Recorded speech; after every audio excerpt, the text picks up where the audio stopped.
Session acontece ao longo de 16 rounds no jogo padrão ou 20 rounds no jogo estendido. Nós acompanhamos o round atual nesta trilha e também os eventos que podem acontecer neste round. Além dos eventos, nós temos 4 eventos de cortejo. Nesses eventos acontece a troca do primeiro player e o cortejo, que vai ser explicado um pouco mais para frente. O round tem a seguinte estrutura. Primeiro, os empregados eles rotacionam. Então os empregados que estiverem nesta posição vêm para cá e se tornam disponíveis. E os empregados que estiverem no primeiro quadrante vão para o segundo. E vão estar disponíveis no próximo round. Em seguida nós executamos alguns efeitos que são recorrentes. Por exemplo, ganhar um ponto de reputação caso você tenha algum monumento. Aí você deve escolher um dos seus tiles de lugar e evento para sediar uma atividade. Nesse exemplo vai ser sediado um evento de prestígio, que precisa de uma housekeeper para auxiliar no evento. Cada evento tem um número de pessoas que podem participar desse evento. Neste caso seriam 2 damas. Alguns eventos te deixam escolher o sexo, então nesse caso seriam 2 pessoas da nobreza, e outros eventos são exclusivos para homens ou para membros da família. Você tem que escolher, entre as suas cartas na mão, as cartas de personalidades que atendam o requisito daquele evento. Lembrando que algumas cartas têm como pré-requisito o uso de alguns empregados também. Neste caso, por exemplo, é necessário um valet para poder colocar essa carta em um evento. Cada carta de personalidade que participa de evento te dá alguns benefícios que estão no canto inferior direito.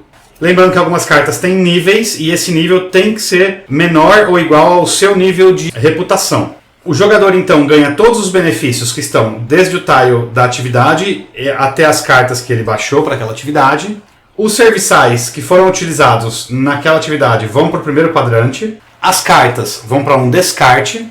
E então o jogador pode comprar do mercado. O jogador pode escolher comprar quaisquer tiles que estejam disponíveis no mercado pagando o valor daquele tile, mais quaisquer modificadores que tenham. A partir da segunda temporada, os tiles de serviço ficam colocados neste canto e podem ser comprados por 300 libras aplicando o modificador. A partir da terceira temporada, todo tile com nível 1 também é colocado nesse quadrante e podem ser comprados por 300 aplicando o modificador.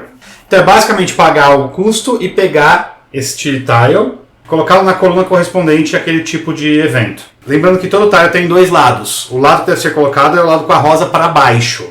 Por fim, o jogador limpa o board. O que significa isso? Ele volta o tile de evento que ele tinha executado. Se é a primeira execução, ele vira este tile, porque ele muda alguns dos benefícios e muda a pontuação, potencialmente pontuação de fim de jogo. Após todos os jogadores terem efetuado seu turno, anda-se com o peão para a próxima fase, até que se atinge um ponto de cortejo. As ações que são possíveis serem encontradas tanto em tiles de eventos quanto em cartas são: primeiro, ganhar reputação. Neste caso, o jogador simplesmente anda o número de reputações que ele ganhou. Toda vez que ele cruza essa linha entre o 5 e 1, ele aumenta a reputação aqui do meio. Este é o verdadeiro número de reputação daquele jogador. Indo até 5 reputações para um jogo curto ou 8 reputações para um jogo longo. Ganhar dinheiro. O que significa basicamente receber a soma do valor em moedas. Adquirir novos convidados. Podem ser convidados simples ou convidados de prestígio, que é o símbolo da flor de lótus duplicada. Neste caso, o jogador simplesmente compra cartas de convidados simples ou de convidados duplos e essas cartas vêm direto para sua mão. Descartar uma carta da sua mão ou do seu descarte. E isso acontece porque algumas das cartas de convidados, elas te trazem pontuação negativa. Em algum momento você vai querer se livrar delas para não impactar seu endgame. Ganhar uma carta de pontos de vitória. Neste caso, o jogador pode comprar uma dessas cartas de pontos de vitórias, que dão ou pontos de vitória no fim do jogo, ou um benefício imediato que ele pode trocar a qualquer momento. Os eventos que existem durante as estações são Village Fair. Todos os jogadores começam com um tile chamado Private Study.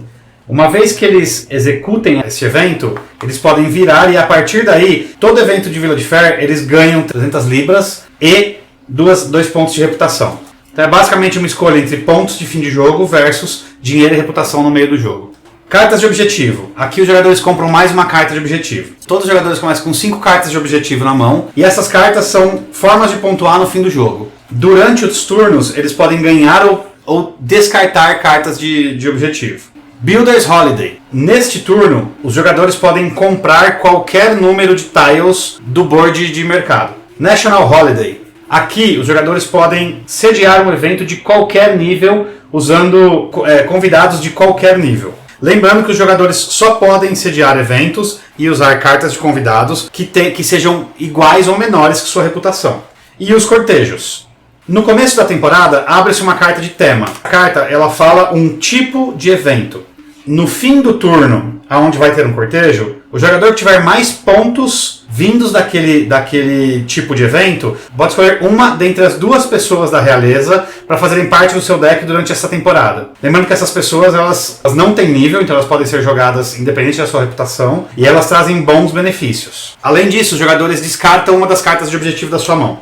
E troca-se o primeiro player, passando para a próxima pessoa à sua direita. No cortejo final, soma-se a pontuação de todas as cartas que foram abertas durante toda a temporada. E a pessoa que escolhe a carta da realeza, ela se beneficia do número de pontos de vitória que essa carta dá. No fim do jogo, para determinar os pontos de vitória dos jogadores, primeiro, soma-se todos os pontos dos eventos que foram executados ou não executados durante o jogo. Soma-se todos os pontos de vitória dos seus convidados, que estejam na sua mão ou no descarte. Soma-se os pontos obtidos pelas suas cartas de objetivo. Soma-se o número de pontos de vitória da reputação, segundo a tabela que está na tela agora. Adiciona-se 2 pontos para cada empregado e 1 ponto para cada 200 libras, além dos pontos das cartas de pontos de vitória não utilizadas. O jogador com maior número de pontos de vitória ganha o jogo. E é assim que se joga Obsession.